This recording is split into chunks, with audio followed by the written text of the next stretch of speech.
The environment is the sum of all the living and non-living components. These factors in the environment interact with each other and have an impact on the environment. The different materials are cycled in the environment in separate biogeochemical cycles: the nitrogen cycle, oxygen cycle, and the carbon cycle. Waste can be from varied sources like residential households, hostels, commercial centers, vegetable markets, and street sweeping.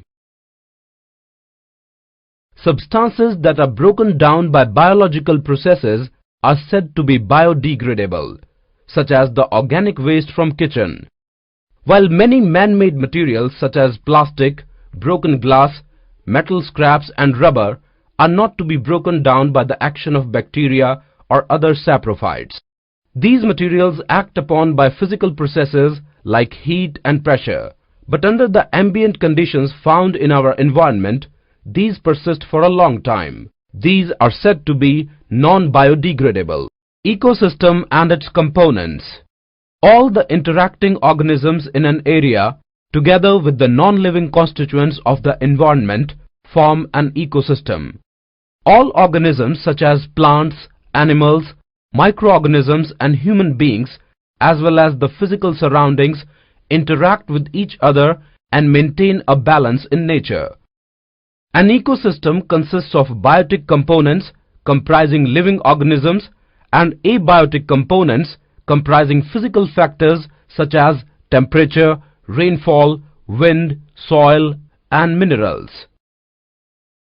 Forests, ponds, and lakes are the types of ecosystems. These are natural ecosystems, while gardens and crop fields are human-made or artificial ecosystems. Organisms can be grouped as producers, consumers, and decomposers according to the manner in which they obtain their sustenance from the environment. All green plants and certain blue-green algae can make organic compounds like sugar and starch from inorganic substances using the radiant energy of the sun in the presence of chlorophyll. These are called the producers.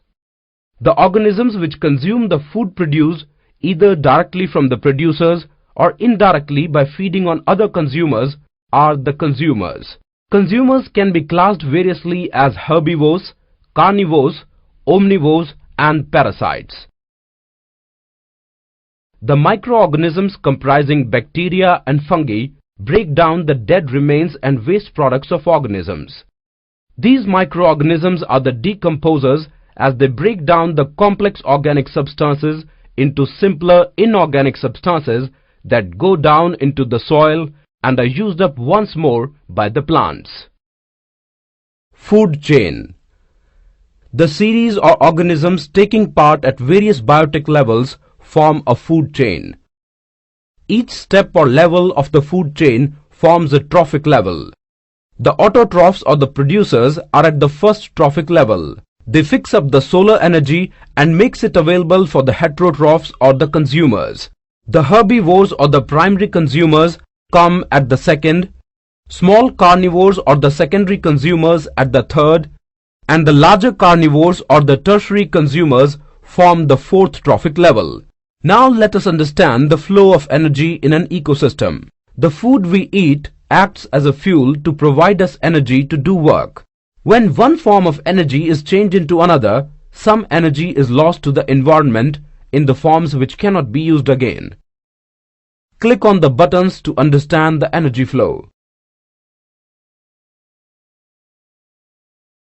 Since a little energy is available for the next level consumers, food chains generally consist of only 3 or 4 steps.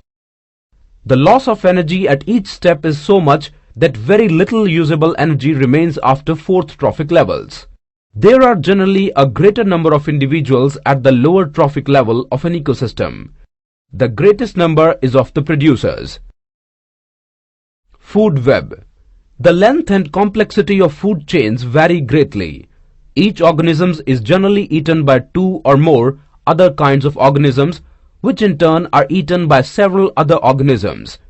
So instead of a straight line food chain, The relationship can be shown as a series of branching lines called as food web.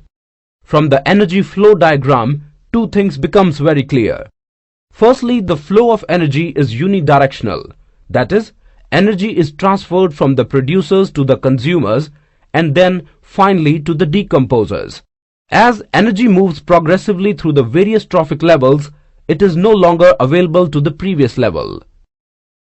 Biological magnification. Let us study about biological magnification. It is surprising that harmful chemicals may enter our body through food chain. Let us see how. We use several pesticides and other chemicals to protect our crops from diseases and pests. These chemicals are either washed down into the soil or into the water bodies. From the soil, these are absorbed by the plants along with water and minerals. And from the water bodies, these are taken up by aquatic plants and animals. This is one of the ways in which they enter the food chain. As these chemicals are not degradable, they get accumulated progressively at each trophic level. It is clear from the animation that the concentration of DDT has tremendously increased with the increasing trophic levels. As human beings occupy the top level in any food chain, the maximum concentration of these chemicals gets accumulated in our bodies. This is the reason why our food grains such as wheat and rice, vegetables and fruits, and even meat contain varying amounts of pesticide residues. Ozone layer depletion. Ozone, or O3, is a molecule formed by 3 atoms of oxygen. Ozone at the higher levels of the atmosphere is a product of UV radiation acting on oxygen molecule. The higher energy UV radiations split apart some molecular oxygen into free oxygen atoms. These atoms then combine with the molecular oxygen to form ozone as shown. Ozone is a deadly poison. However, at the higher levels of the atmosphere, ozone performs an essential function. It shields the surface of Earth from ultraviolet or UV radiations from the sun. This radiation is highly damaging to organisms. For example, it is known to cause skin cancer in human beings. Now let us see how is this layer depleted. The depletion has been linked to synthetic chemicals like chlorofluorocarbons or CFCs, which are used as refrigerants and in fire extinguishers. CFC gases are transported upwards into the stratosphere. The strong UV radiation splits the chlorine atom from the CFC molecule. Chlorine atom released attacks the ozone molecule. An oxygen molecule breaks off and bonds with the chlorine atom, forming chlorine monoxide. A free oxygen molecule splits off from the ozone and then steals the oxygen from the ClO molecule to form an oxygen molecule. The chlorine atom is now free to break down another ozone molecule.